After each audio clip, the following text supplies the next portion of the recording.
Oh, people, I am not feeling too good. I'm sick. I got something. I'm feeling like really groggy and tired and just kind of blah. But you know what? It's okay because it's Christmas time. It's the holidays, and that's fun. I'm going on vacation tomorrow, so that should be really really great. Probably not going to see me for about a week. And you know what? I'm pretty much all packed. Before I get going, I want to do another role playing war story. And all right, so I talked about crazy people and kind of dragged them through the mud. Personally, I feel rightfully so. But you know, let's talk about people I like. Let's talk about some. Talk about a fun story about good friends, and friends you probably know about or hear from regularly, like Oxenius. Let's embarrass him. That's fun. Mm. I mean, really, I could just talk about Doug Marsden and Dents for like an hour. Let's do that. Let's talk about how stupid Doug is. That's funny. No, but this story does involve Oxenius. But this story is about a good friend of mine. I want to get on the Discord one of these days. My buddy Porter. This is the story of how we killed Porter 3 times in one session. That's what this is about. So, a little bit of background, as I normally do here. So, as you know, I'm a veteran. Recently got out of the Navy, and while I was in A school a couple years back, I was in the worst place you could possibly be in the Navy, which is Great Lakes. And my hair is fucked up already. That's great. That's how that's like, and I can't even, it's like when you're like watching yourself, you can't, it's over here. Okay. I feel stupid. Good. We fucked this up already. Fantastic. My hair won't do what I want it to do and I can see it. That's right. All right. Great. Had been 5 minutes. I already embarrassed myself. We're off to my normal standard. Fantastic. Okay. So, yeah, when I was in A school, I was in the worst place you could possibly be in the Navy, which is Great Lakes, which is a miserable, steaming pile of shit filled with mean, asshole people who have a little bit of power and like to lord it over you.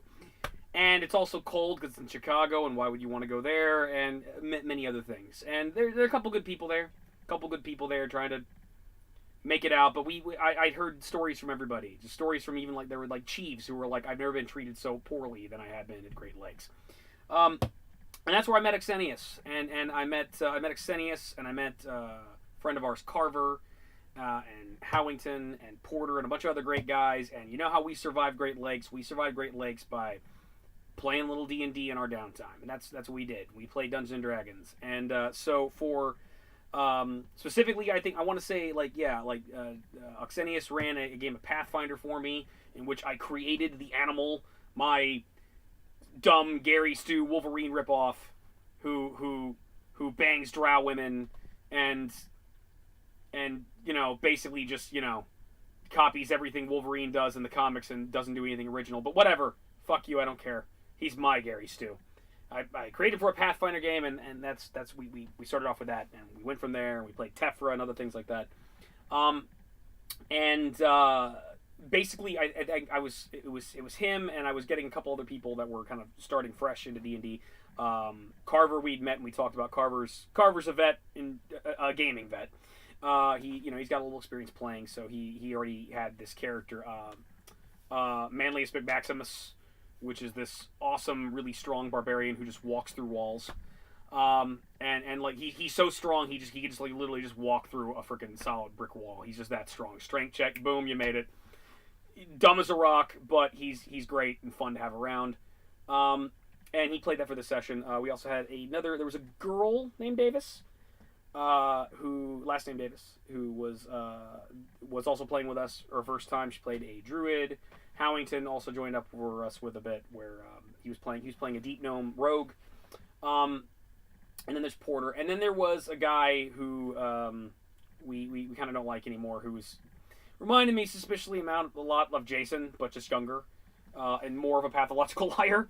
And we started all of them off. I think initially I was trying to get, like, we were talking like with me and him, and I started running a game for him because I was like, I was trying to get him into the game, and I want to get these other people in the game. It was more fun that way. But basically, I started them off with a simple adventure. It was horror themed. It was books for y'all to check out. Check out the 3.5 book Heroes of Horror.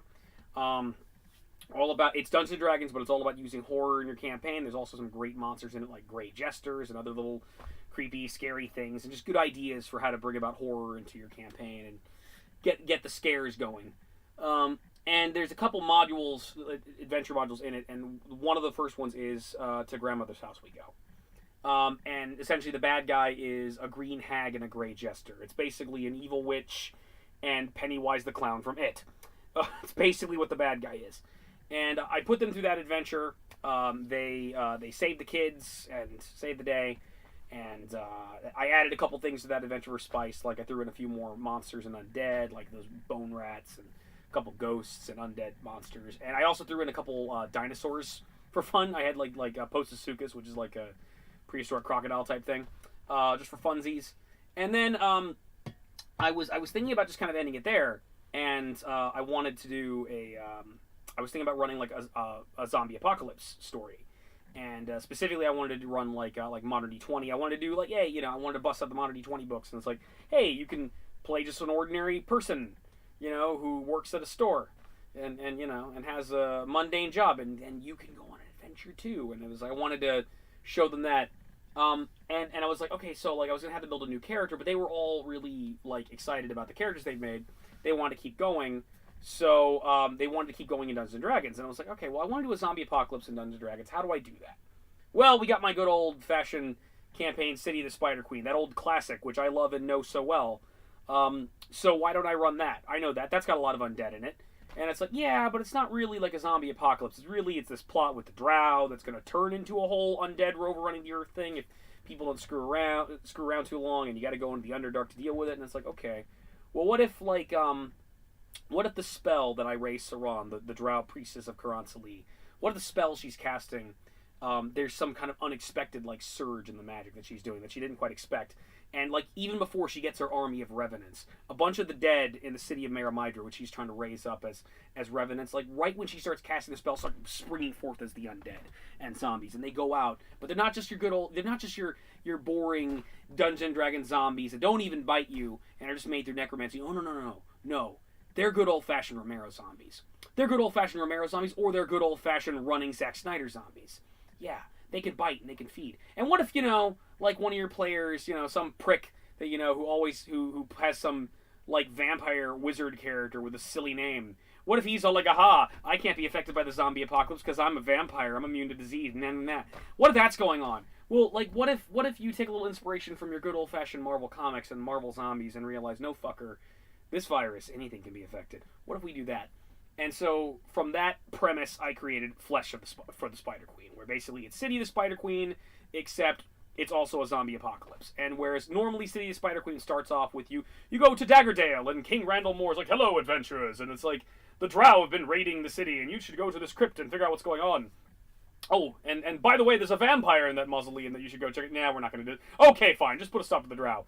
Instead of that, they go to Daggerdale on the advice of like a bartender and a druid lady they met for the previous adventure, and they go to Daggerdale, and Daggerdale's like abandoned. It's just like it's got attacked by something. There's nobody. There's no even animals walking around, and there's one little dude walking around, and poor Howington the Deep Known goes up. Excuse me, sir, how are you? Hey, you know what's going on? Zombie, totally ripped off from the original Dawn of the Dead. It's just that one dude. It's like oh, they're coming for you, Barbara. That one first zombie, that was like I hit him with. And before they know it, it's a zombie apocalypse. And as they get closer to the keep, they realize that the keep is surrounded by zombies scratching at the gateway. And Randall Moore is trying the best he can to protect his citizens. As the warriors are cutting zombies off, and the clerics are desperately trying to heal the infection. And it all started from the same source it started from. It started from the Dorodian crypts. But a couple drow raids occurred, and so he actually sent out his own men, and he was going to go put a stop to that. And they go, and let's see what comes out. Then suddenly the doors open, and just hordes of zombies, drow and goblin zombies, just poured out, and just only one man came back, and he lasted about an hour warning about it before he turned too. And so they're like, you got to do something about it. Flutter budgets, master of sneaky wizardry, ruiner of your sex life, monster under your bed. Well, actually, that's a moniker he wound up getting during this adventure, but whatever. Help me, Flutter Budgets, you're my only hope. That's what happens. So that's basically the premise. It's City of the Spider Queen, but, like, there are zombies everywhere. And I had to actually, especially with Carver's character, who was a barbarian, Manly Spit Maximus, who's a Big, stupid barbarian. He could pretty much just like walk through the zombies very, very easily. I wanted having to give him some of the Paragon templates, so I kind of got playful with the types of zombies they were running into. Their types of all types of undead. It was my first experience like really kind of playing around with encounter tables. I was going to pick these things from this book. You can have standard D&D monsters, but then there's more undead from the book of Libris Mortis, also worth checking out. The Libris Mortis, the book of the undead. Check it out, very, very good. Some monsters made from from Call of Cthulhu, Book of Vile Darkness. I even threw a little bit of Lovecraft in there. I was supposed to be like a hint that like there was like a Lovecraftian angle to what was going on. My idea being that Karansali appears to be the big bad guy, but she is actually a goddess that's gone mad and is worshipping Shub-Niggurath. And so that's why, a bunch of stuff happened. And this can be all detailed in my blog. None of you will read, which I'll put in the description if you're interested. But it's like my blog on sci-fi, on Dreadpirate Sci-Fi Reviews, which basically just became me writing these recaps instead of telling about them. But whatever. It's worth a read. This is all the prequel to the Metal Chronicles game that we had on here. It was Flesh for the Spider Queen. That was the idea. So Oxenius was playing Flutterbudgets, his vampire wizard character, goofball. And Carver was playing Manlius McMaximus, this incredibly strong, badass barbarian who's nice and sweet and dumb as a rock, but so strong he can literally just walk through walls. He just effortlessly boom, one-hit kills like a dragon. Just like, it's nothing. And then, of course, we have my buddy Porter. Now, Porter is an interesting story. Porter this was his first Dungeons & Dragons game. We met, we started hanging out. I think he was playing a video game down in like the break room. He saw us playing, he thought it was interesting. We talked about it, hey, dude, you want to join up? And he started playing. This is his first time ever playing D&D. So he didn't know what he was doing at all. And as a result, it was interesting.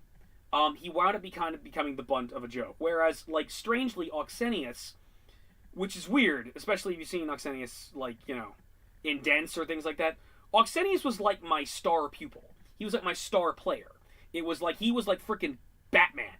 He was like Captain America or like Iron Man or something. Like, he was the smart guy who was like, no, we're going to do this, this, this, and this. And it was just like, and the animal, glorified NPC, was hanging out with him and whatnot. And it was like, hey, man, whatever you say, man, I'll do it. And because I just pointed my character at things that needed killing and just sliced them up. And Manlius Max was like, yes, I stab things too. And it's like, we killed things for him. And, but he was the strategist, like, team leader, smart guy. And he was, like, brilliant. He was brilliant all through this campaign. And then something happened.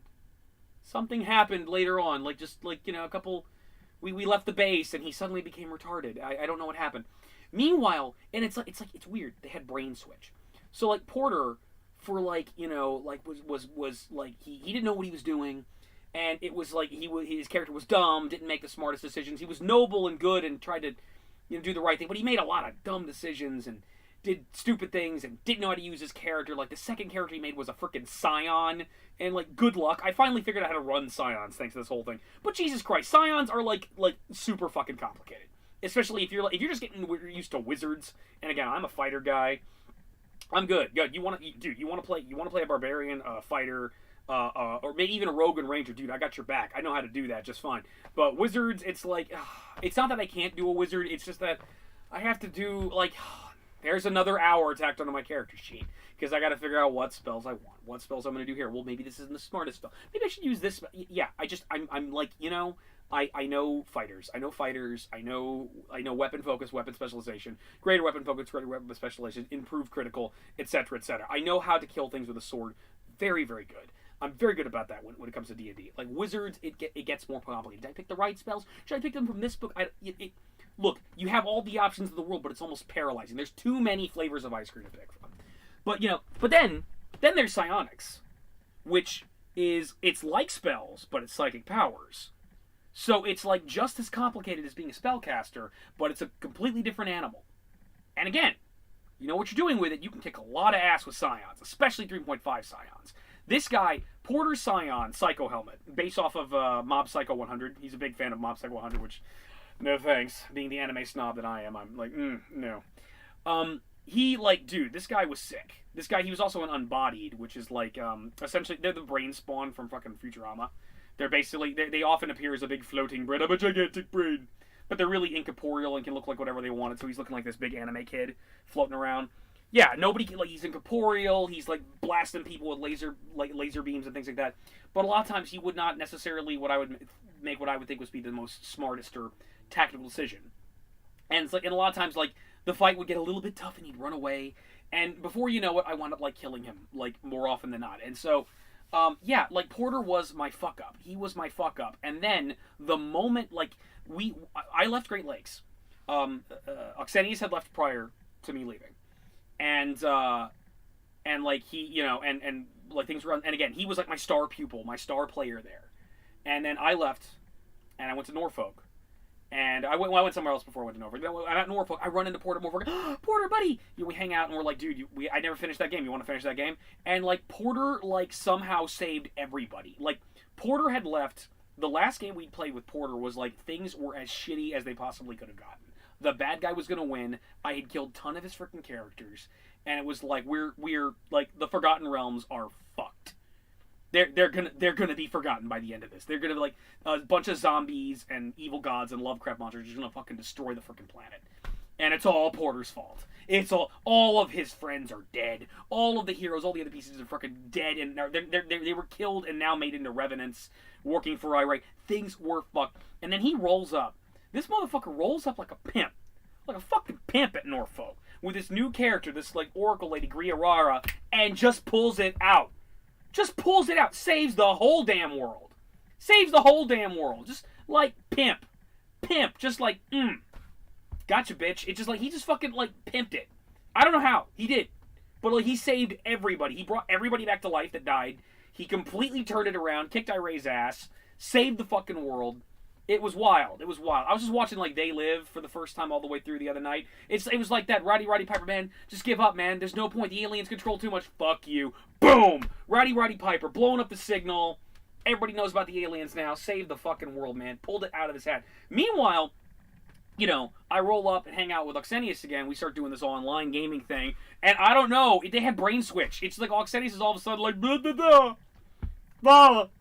I'm Thunderbudgets. I'm the biggest idiot ever. This motherfucker, like the session that we didn't record, unfortunately, like just like, you know, all I wanted to do is the animal wants him to go rescue Lorala, and like, cause Lorala's a revenant now, and she's like 3 months to live, or like 6 months to live, and then she's gonna disintegrate because she's a revenant, and like all I need you to do is go back in time with me to the moment I left her, the last moment I saw her, and just cast a wish spell on her and bring her back to life. That's all I need you to do. No, fuck that. I'm gonna go, like, freaking all the way back into the middle of this campaign that we're running, and, like, pull her out of time and space early and just completely destroy the space-time continuum as we know it.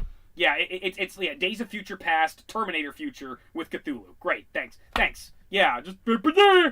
And then we start getting into, like, Flutterbudgets and Doug Marsden like being Bible Man, and it's just like, and then there's the I'm addicted to rocks. I don't know what happened to Oxenius. I don't know what happened to him. He just his brain fell out of his ass. His brain fell out of his ass. I don't know. It's just stupid. He's just I don't know what happened. Anyway, yeah. So Oxenius is dumb, but they switched. They had the Porter and him had some kind of Freaky Friday thing happen, man. Freaky Friday bullshit. Yeah, it's like that. Yeah. The real Oxenius is in Porter. I just guarantee. Anyway. So, but again, it got to a point while we were playing the game where I would kill Porter like once a session. That's how bad it was, which is kind of great because when I first started playing role-playing games, other Josh, as he's known, would kill me like once a game, which he delighted at because I was really annoying. I was really super freaking annoying for role-playing, and he was like, oh my god, I'm going to kill your character. And it was like, yeah, I'm playing a character. Like, you're dead. I'm like, what? Yeah, that bunch of things just stab you in the back. You're dead. Well, no, fuck you. Go away. Leave me alone. Click. And it just leaves me, it just takes off. It was like, I felt good because it was like, I've come full circle. Now I'm killing this guy once a session. It's beautiful. But yeah, I got to the point where we're like killing him once a session. His first character was a paladin of Dionysus, we decided. So a drunken paladin. Paladin of the god of wine. And he was armed with a magical chicken bone.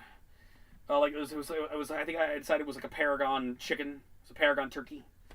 And it was like, yeah, I pointed out, this is a significantly worse weapon than your broadsword. And it's like, okay, I'll stop using it. And it's like, and yeah, sure enough, he showed up at the crypts where I think like the last session we ended for the night, where like Oxenius was put us all in the rope trick pocket dimension, so we'd be safe. And this I was already adventure leaguing. It was Oxenius and Carver couldn't make it, and the other guys couldn't make it. And it was just Porter. Porter wanted to play, so it's like, all right, so the animal's going to hang out with him. And what I decided to do was, one of the things that goes on City of the Spider Queen is the spell that Iraceron is doing is disrupting the weave of magic, and it's causing magic to act screwy. So I decided what it would do was, one of the things, it was causing the rope trick dimension to last for an unusually long period of time. I think it's really only like a minute per caster level, so it should have only lasted about 10 minutes. It instead lasts like several days. And on top of that, time started slowing down, so while Xenius is meditating in there and regaining his spells and thinking about what to do, he's suddenly moving incredibly slowly and doesn't realize it. And so the animal leaves it, and they're just kind of in this compressed time space where they're moving super slow and don't realize what's going on. The animal's the only person that interacts with Porter's paladin.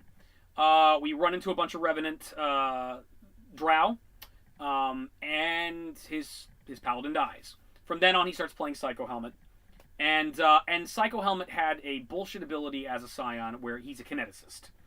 Kineticists specifying using energy, so he had a lot of energy blasts and stuff that you do. His most sickest ability is he could create this giant tornado that would just does a fucking fuck ton of damage. It's crazy. And it's just everything in the room you want dead. You just nailed that on. It's I think there's a save for half damage, but it's still, it's the sickest psionic ability in the 3.5 handbook.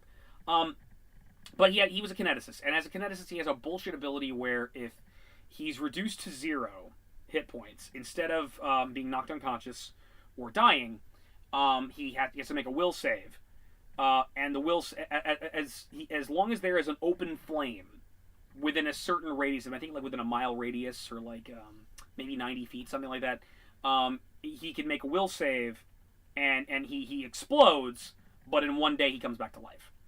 And yeah, there's a lot of fires around, essentially, and as long as there's a fire nearby, he can come back with a fire, as long as there's torchlight, something like that.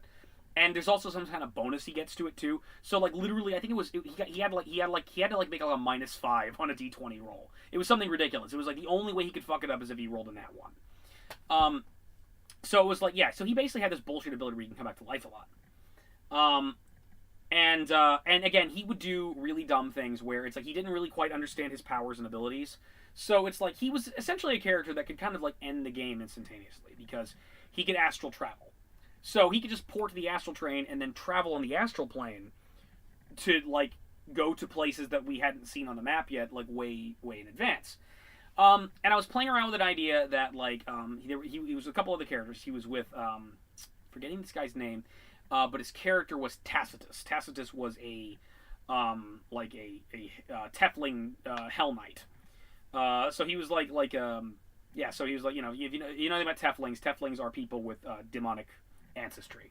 And they often have horns or tails or whatnot. They look like demon people, but they're not necessarily half demons. And Hell Knight is a knight of hell. He was supposed to be a good guy, Hell Knight or something like that. It was weird. And he was adventuring with him and the NPC I mentioned a little while back in my role-playing recap about City of the Spider Queen, the Roper that you run into right in the Derordian Crypt. So I named Granitas of Legend after the wall monster in Nightmare. The British role-playing game show, and so Granitas became a beloved NPC, and they're adventuring together. And I think they were very far into the adventure where they're in the Underdark, and they're trying to cross this giant freaking lake in the Underdark. And they ran into a bunch of Kuatoans who almost attacked them, and there was a really funny moment where they kind of diplomacied their way out of it. The Kuatoans were really ready to looking up out of the water, ready to attack them, and then Tacitus started talking to them or trying to talk to them in Undercommon, and I just as a joke, it was okay, so you do the scene from Return of the Jedi where C-3PO is the Huta Tuta Darth Vader, oh Luke Skywalker, Jiminy Juju, and just on surface world, Soviet Russia road forks you, something like that, and eventually the Katoans just got bored of it and just swam away. He got into indifferent. It's all right, we don't want to deal with your bullshit. Fuck that. The big thing in that lake, though, that's a problem, is there is a giant demonic octopus, and I think it's a fiendish octopus, and it eventually specifically it's a giant demonic kraken. Excuse me, same shit, it's different stats. So the giant demonic kraken sees them and lurches up. It's like, ooh, tasty. And it can do all sorts of fun abilities, like it could control the weather. So it started like causing like hurricane force winds to disrupt their flight. So they started falling down to it. So they're trying to fight this thing for a while, and eventually they start falling into the water. And what happens when things get a little bit dangerous? Porter panics, and when Porter panics, we're going to the astral plane. So Porter ports them all to the astral plane. Once he started doing stuff like this, I had to come up with like an encounter list for what you'd encounter in the astral plane. Now, fortunately, like in the manual of planes, they do talk about some things you can find there, like Githyanki, astral dreadnoughts, which you never, ever, ever want to fight, and other things, like you can run into astral storms, and you can even find the remnants of dead gods. Well, the plot of City of the Spider Queen depends on the silence of Loth, meaning Loth, the spider goddess, and horrible ex-girlfriend of Corellian Larthen, the king of the elves, the god of the elves, has fallen silent. And none of the drow can hear her prayers. None of the drow clerics or blackguards can hear her or can regain their spells. The drow are starting to fall into doubt, and chaos is occurring in the Underdark because of this. And out of nowhere, Irais Saran and her cult of Karansali appears, who worships the undead goddess of death and revenge. They start basically killing and taking over the cultists of Loth, or converting the cult of Loth as well, because it's like Loth has fallen silent, but Karansali will be your savior. And they would do horrible things like the hardcore like cultists of Loth were being skinned alive and turned into Kuthmarin, which are these skinless monsters that like undead monsters with like they bleed bloody acid and they still have like their cleric abilities and whatnot. They're very vicious, scary ass undead. And actually part of the motivation of Lara Dumian, who's the NPC character that you can run into City of the Spider Queen, which in My Metal Chronicles game, the animal winds up hooking up with is she's a Fang of Loth. She has a medallion which gives her spider powers and starts turning into a spider. And she's a devout worshiper of Loth, and she's watched all of her sisters get butchered by the cult of Karansali. And so she's like, okay, Karansali needs a killing. So that's her whole reason for joining Florida Budgets and Animal, was because like, oh, you're gonna go after Darina Saran and Irais Saran and the cult of Karansali. And like, okay, good, yeah, I've been watching them skin my sisters. I would like to skin them back. So that's how that lawful chaotic evil party member joins you, if you so wish. So this is all fun. So one thing I decided to play on the idea is that like, okay, well, why is Loth missing? And I decided, and I left, like, with another character, with a guy who, like, played, like, one time, I kind of dropped, like, a hint that, something had happened to her. And the short answer is, I had Karansali kill her. And, they had a big titanic god fight in the astral plane. They both used daggers as their weapons, and Karansali stabbed, Loth in the heart and killed her. So this time, when they went to the astral plane, they found a giant, dead asteroid. A giant asteroid that looks suspiciously like the lower half of a spider and the top half of a woman, floating there, essentially stone. And it was basically, they found Loth's dead body. They found confirmation Loth is dead. And they found her corpse. Tacitus got super happy, because he realized, ooh, it's a god. It's dead god. Which means it has god blood and like divine energy, by which we could use to gain the power of a god, and also make me rich for like multiple lifetimes. And it's great too, because I have another book, another D20 book. I believe this is one of Monty Cook's Arcana on Earth series, which is called Requiem for a God, which is specifically about what happens when a god dies. And it's like, and one of the things, it has all sorts of prestige classes and things like that set up basically for like people that can like mine for god flesh or god's blood. And yes, the flesh, the blood, and the divine spark of a god can grant you powers if you know what you're doing with it. You can gain power from drinking God's blood. There's all sorts of things that are to it. And of course, there's the divine spark, which one potentially can gain like divine rank, potentially become a god or a demigod, or even divine rank 0, which means you can start advancing in divine rank. There's all sorts of things that can happen with that.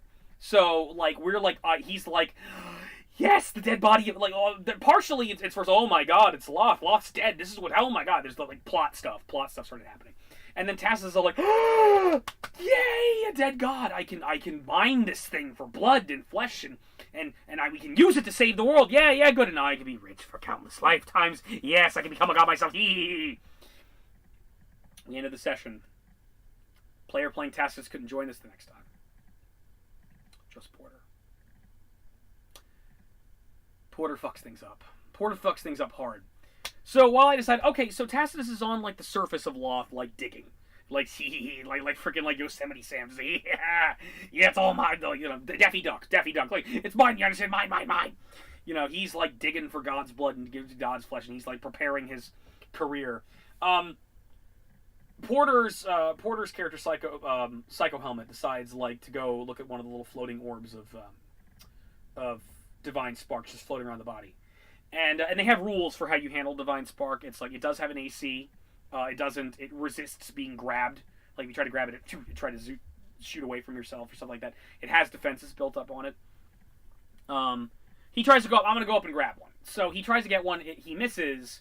And then one of the defenses they say they can happen for a Divine Spark is that a Divine Spark can summon specters to defend itself. So, after trying to grab it as a Divine Spark, all of a sudden, out of the nothingness come several specters, like that look like Loth, that look like are aspects of Loth. There's like a little bit of her divine will, or like, fuck you! And they attack him. And this incorporeal motherfucker thinks, oh, I'm incorporeal, you can't hurt me. It's a specter motherfucker. It's an incorporeal creature. It can hit you. And guess what? You have a con score, and it can deal level drain. So he starts getting hit by this thing, starts losing levels and getting invenerated. And he does what he always does. He panics. Okay. I use my telekinesis to grab Granitas and grab Tacitus, and I send this back to the material plane. So he basically, you know, like, Tacitus had this chance of a lifetime to get the power of a god yanked away by the other player. And it's just like, just take it away. Take it away from him. And it's like, okay, you're going back to the material plane. Where are you going in the material plane? This is another thing of where, like, Porter doesn't really understand his character, doesn't understand to quote Yusuke's grandfather from Yu Yu Hakusho, "You don't know how to use your power." It's like, yeah, We Three Kings Saga, Chapter Black. Check it out. Yu Yu Hakusho. Yu Yu Hakusho is awesome. Good show. It's good anime, Xenius. Watch it. He basically said, I go to Maramidra, and it's one of those things where it's like, okay, you'd known where the capital city is, where Iray's stronghold was. You could have used your astral projection to just, like, go to the astral plane and instantaneously go to Maramidra. You could have skipped the entire adventure and gotten right here to the ending. Walked right up to the boss and was like, "What's up, bitch?" Boom. Blow her away with your psychic powers, and you would have saved the day. But no, this motherfucker doesn't know how to use his powers. So, poof, they go to Maramidra. Again, the guy playing Tacitus, Riggs was his name. Riggs wasn't there, so Tacitus, like, falls out of, like, "You stupid son of a..." Hits his head on a rock, rolls off the side of a cliff face, is unconscious for several sessions until he comes back. Pissed. He came back pissed. And so it's just Porter and Granitas. And they're at the front of Maramidra. They're at the front of the city of Maramidra. Well, right in the front of the city of Maramidra. What's still going on in Maramidra, according to the Spider Queen, is Maramidra is technically being held by Aray Saran, but it's still a disputed city, because part of the reason why she was able to take over was because the Drow city was invaded by Kurgoth Hellspawn, a half-demon giant, a fire giant specifically, who came in with an army of orcs and goblins and other nasty monsters, and just freaking invaded, and they just butchered the Drow there, weakening the Drow and the various monsters that were there, and whatnot. And yeah, that's what happened. And so basically, in the ashes of that, Aray Saran came in and invaded and took over. And yeah, and she, I have a neighbor who I was afraid is gonna, like, knock on my door and, like, just and ruin this recording, which often happens. But no, we're okay. We appear to be okay for now. But yeah. Anyway. They had this big fight with Kurgoth Hellspawn. Kurgoth Hellspawn is actually still alive in the setting, and is someone you can fight when you go in. But basically, there's still...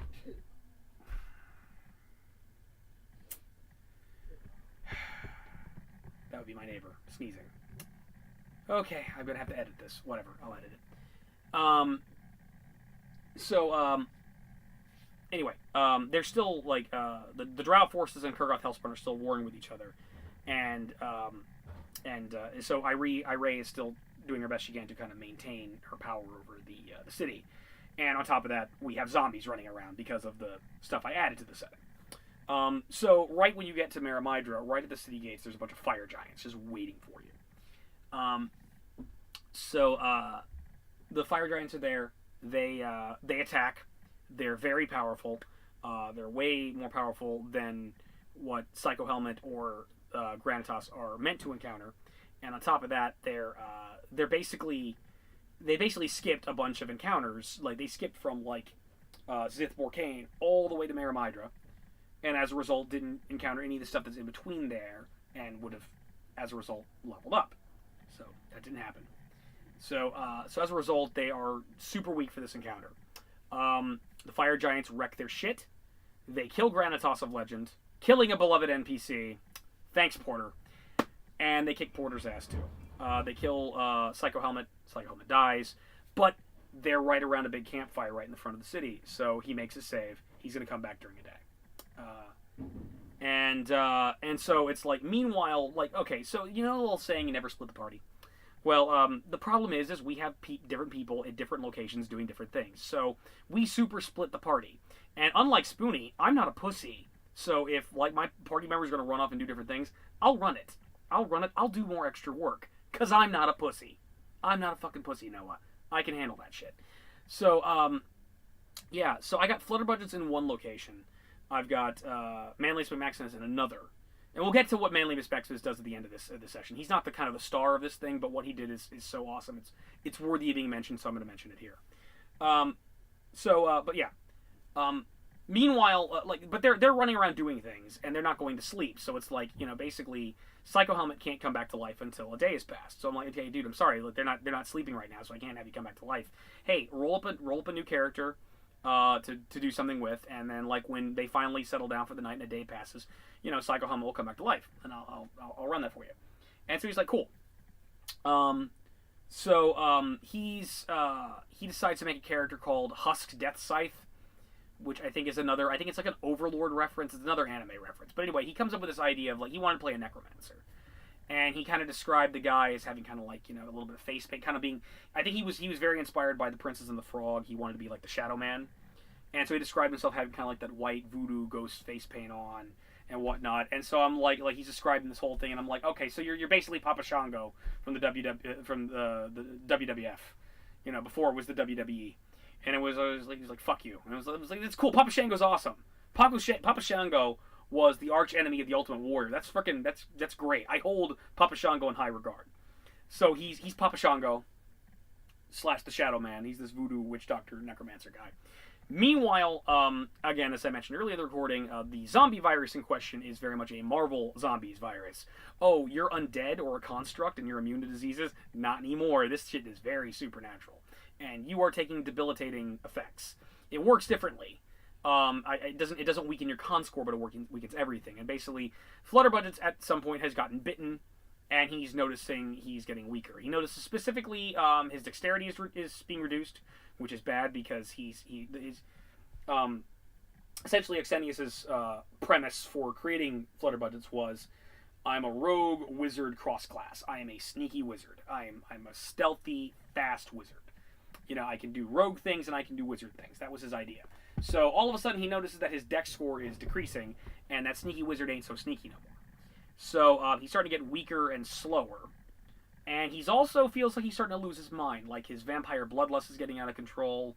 He's starting to get like cravings for flesh, in addition to blood. He's like he wants not just blood. He wants to eat flesh.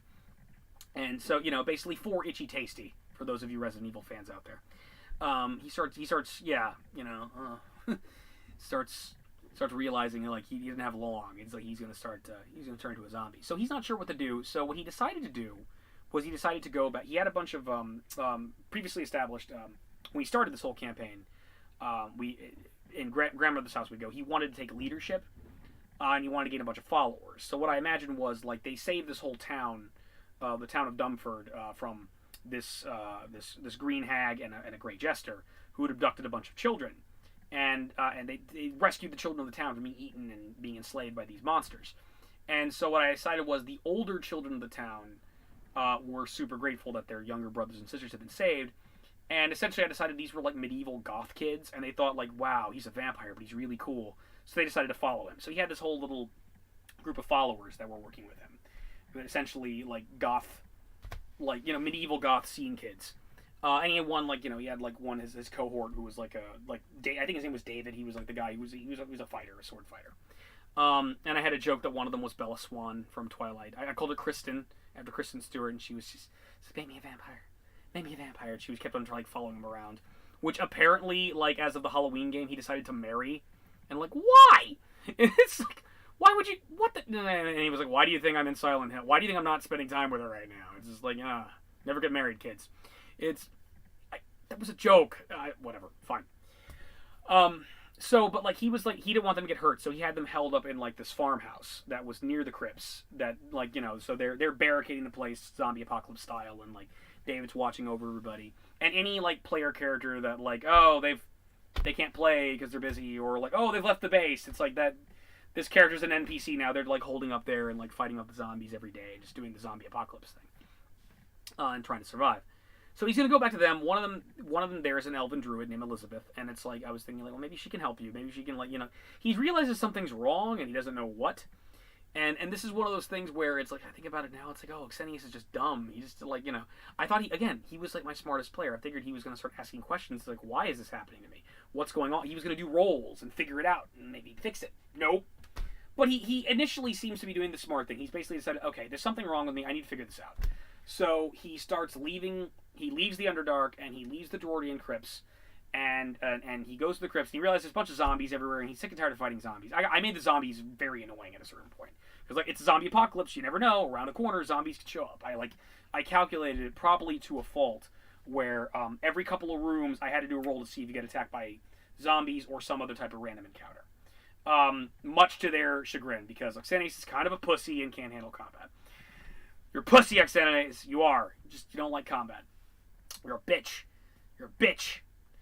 But anyway, so he gets annoyed with that shit, so he's like, alright, fuck it. I'm just gonna go gaseous form. So he goes gaseous form, and he starts floating his way through the crypts, making his way to the top of the crypt to go back to the farmhouse. Meanwhile, Porter's character, Husk Deathscythe, the Papa Shango voodoo master, necromancer, he's been noticing, like, the zombies overrunning the place, and he's gonna investigate it. So he comes to the Dwardian crypts. They had multiple random encounters out here. None with the fucking vampire from the freaking mausoleum, who bypassed this entire thing. He's like, no, I'm sleeping this out. And again, nobody fucked with him. Again, nobody except Jason ever fucked with that vampire. No one. No one. No one gives a fuck about Shahir. No one gives a shit about Shahir. Shahir the vampire is just, no one loves him. No one loves him. Except Jason. It's weird. But they encountered a bunch of other stuff, and I was having a lot of fun. Like, I had them attack, like, an awakened fossil. There's a thing in Libris Mortis where you can fight basically a fossilized skeleton that's come to life through magic, and like the one they have is like a fossilized megaraptor, so it's like a skeletal dinosaur. So they fought that. Like I had they kept screwing around, kind of going in and out of places, and it's like a zombie apocalypse. So every now and then it's like, oh, there's a bunch of zombies outside, and they see you fight. And one of the encounters I had those things. So it's like, there's like just a sea of rotting bodies all over the place, half-eaten bodies. This half-destroyed dinosaur skeleton there, just from all the combat that happened up there. So Husk Deathscythe, Papa Shango, goes up, sees what's going on, and he's like, okay, well, I want to investigate what's going on here. I need a protector. I need someone to protect me and watch over me while I'm doing this. So what he decided to do is Porter went to his original character. I think his name was Kronk. Kronk, the paladin of Dionysus, raised him as a zombie.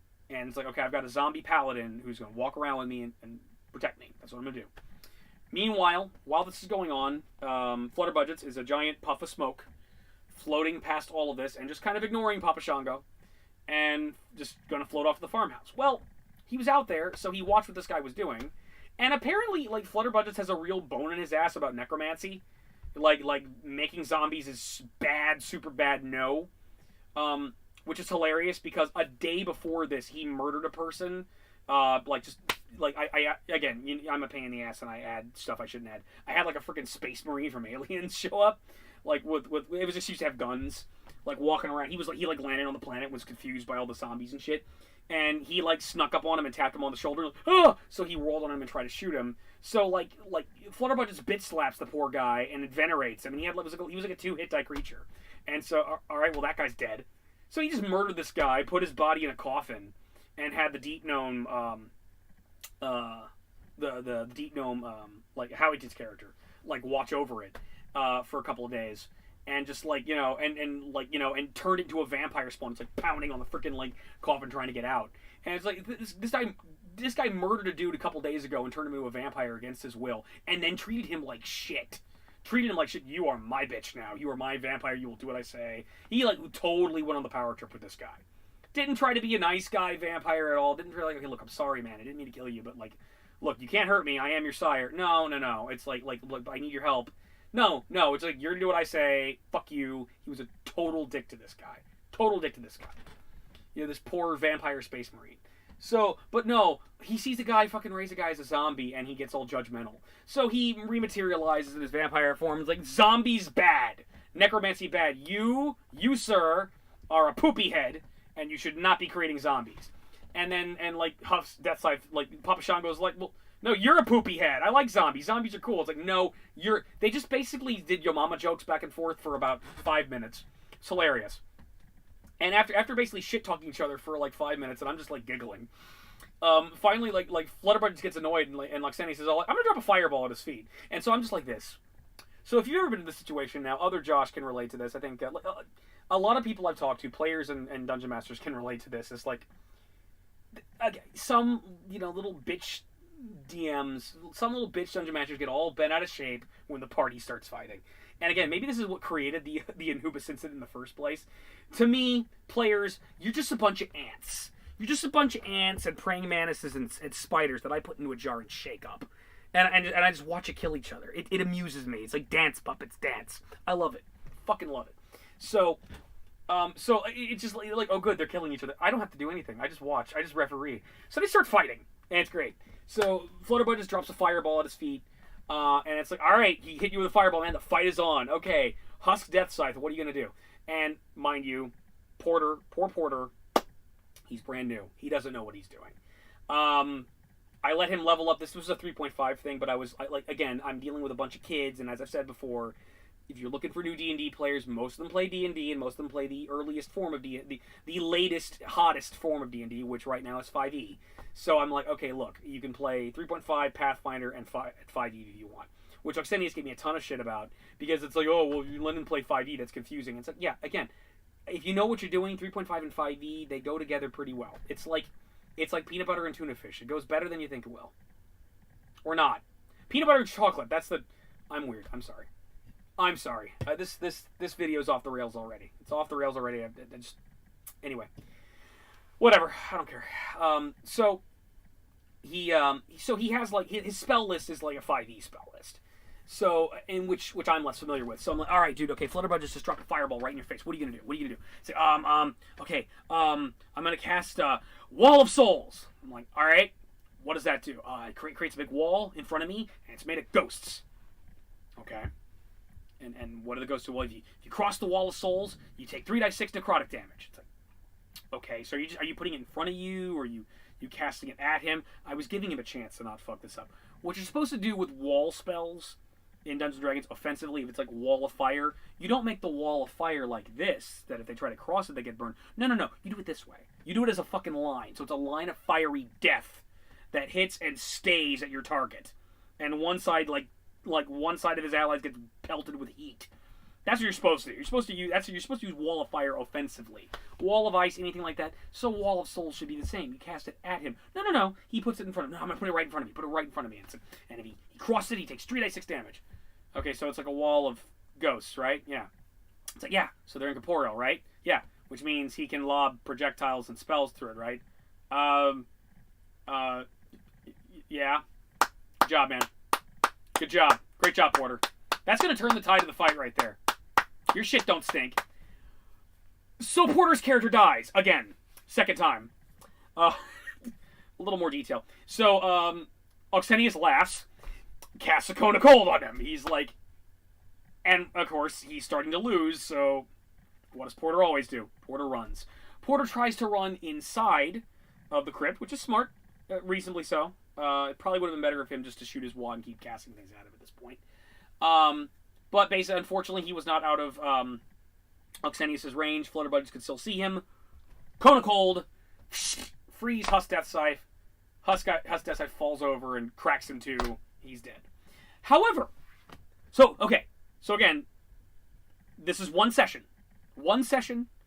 I already killed him earlier in the day with Fire Giants. And now, later in this day, Oxenius has killed him. Second character. But, if you recall, he raised his first character from the dead as a zombie. And he had the zombie attack Oxenius. So while Oxenius is fighting this, like, the zombie's coming up, the zombie's doing more damage than Husk Death Scythe. The zombie's, like, hitting him with a sword and just, like, attacking him. So, like, he's got to deal with the zombie, too. And it's, like, normally, you know, I think the rules are, it's, like, spellcaster who summoned the undead dies, they all die. That's typically how it's played. I don't like that. I'm like, nah, the magic stays. So, like, he's killed Husk Death Scythe, but the zombie's still animated and still attacking. And it's still going by that last message, which is, kill this person. So it keeps attacking him, so Flutterbudgets has to fight him. So Flutterbudgets has a spell which turns himself into a dragon, which he likes to use every now and then. Turns into a dragon, tears apart the zombie of Kronk, the paladin of Dionysus, kills it. We have officially killed Porter 3 times in one session, and it was beautiful. And the best part is, Carver showed up for this game, but he showed up later. Because he was, he had to go on a watch. Again, we're on a military base, so he had to go do a watch and whatnot. And like he comes back, and he's like, and we tell him as a dude, we just killed Porter 3 times in a row. And he's like, what? No! And he goes up to me and Oxenius, he's like, grabs us, like, no! I wanted to kill him! Me! It was great. It was beautiful. It was hilarious. It was awesome. And so that was the time we killed Porter 3 times in one session. But I'm not done, because I got another story I'm going to talk about, too. What was Manly Spank Maximus doing that session? So, again, like, our schedules were inconsistent. It was like, you know, a lot of times we'd have watches and whatnot. Sometimes Oxenius could play, sometimes Carver could play. We couldn't always play at the same time. So, I Adventure Leagued it, and so I had to come up with some excuse. So, my excuse for, like, Manly Spank Maximus was he's this big, dumb barbarian just goes to sleep. And wherever, like, you know, after a long day fight, he just, like, falls over and takes a nap. And just wherever they're at. So, what had essentially happened was, earlier they had been in Zithmorcane, which is one of the drow cities and outposts. And Iree's daughter, Darina Saran, who's a vampire drow, she commands the city. And right nearby, there's a military base with barracks and a couple of officers, and a couple of Kuthmarin and other nasties that are there. We'd gone in and cleaned the place out. And one of the last things we'd done for one session was Carver had killed a couple of drow officers and then just kind of fell asleep. And I had to figure out what to do with him. So I figured, like okay, well, you know, I kind of bullshitted things. Like, there's, like, a little basement, like, in this one officer room. Like, maybe they store, like, treasure. Like, maybe one of the drow officers was hiding things from the rest of the military and storing gold down there. You know, you find this trapdoor, you go down there, you go to sleep. Well, they'd gone to sleep, and basically, like you know, the party had come in here like gangbusters and kill all the drow forces here, including a lot of their undead monsters. And a lot of when the military reinforcements showed up, they found all these dead drow and Kuthmarin all over the place, wrecked and set on fire. And they're like, what the fuck happened here? But you know, they cleaned out all the bodies and they repopulated it with other drow soldiers. So meanwhile, Carver just got separated from the party and went down and fell asleep in this basement. And then he wakes up and he realizes he's woken up and there's people in the room above. So there's 2 new drow officers there. I basically had everybody all the bad guys in the building respawn. So there's 2 drow officers up there just kind of talking, 2 drow women that are just kind of talking and, you know, planning what's going on. And he just walks out of the basement and is like, hi. And they're like, they start drawing swords. Boom! And he just starts killing them, like, with one hit. He then proceeded to just murder everybody else. Just murder everybody else. He just basically killed those 2. He left the room. And he just literally, when I say he would just walk through walls, I mean he would just walk through walls. He would go to the next room and just strength check to walk through the door. And he would make it every time because his strength was so absurd. He would just walk through the door with a bunch of startled drow would spring awake or spring out of their meditation and try to attack him. And just bah, bah, bah. And just would, like, kill and cleave. He would just kill roomfuls of these dudes in 2 or 3 hits. And and he just killed all of them except for one. There was one room way in the back where all he decided to do was he's like, I'm gonna look at the door and I'm gonna headbutt the door. And he headbutts the door and breaks a hole in the door. And the drow soldiers like pull the sword and he does an intimidate check and I was like, no! Don't move! And he does his intimidate check on them like, argh! And he wins. He like nat 20s. They're like, and they piss themselves. And then he just like looks at them and then slowly backs away. Away from the door. And they just don't move. He scared the shit and they didn't move. And then he proceeds to just murder everybody in the rest of the base. And then he goes into the town where there's a couple drow soldiers nearby. But there's also like a bunch of other creatures. And again, we had to end early, or he had to go to a watch or something like that. I had to figure out some way to get rid of him. Okay, there's a cave. And the cave actually had like a stone coffin in it where Oxenius could like sleep as a vampire if he needed it. And he also had like an animal companion. He had a little wolf named Moon. And he just like goes to sleep on top of the coffin and whatnot. Meanwhile, okay, so out of nowhere, the whole this drow military base just got decimated by our adventuring party. And the drow reinforcements found these dead bodies everywhere. They restocked the plate. Everything was cool.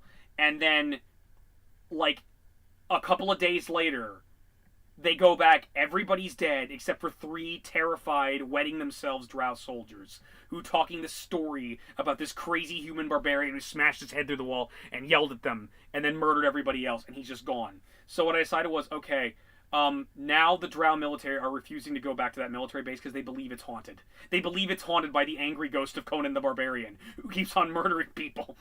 And so it was beautiful. It's just like the rumors in Sith Morcane started up of Manlius McMaximus, the ghost that walks. So that's all I got here. That's like the fun tale of Flesh for the Spider Queen.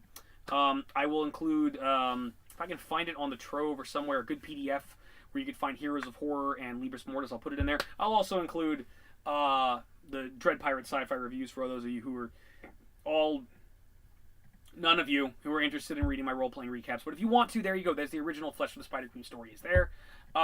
Yeah, so I'm probably not going to see y'all for a week. I'm going to go and have an awesome vacation. May tell you about it when I get back. Anyway, if I don't do anything else for the rest of the month, guys, happy holidays. God bless you. And just have a great year. I hope you've had a blessed year, and I hope you have a blessed year to follow after this. This is the Dreadpirate saying, spend the holidays with someone you love and have a wonderful time, folks. Take care.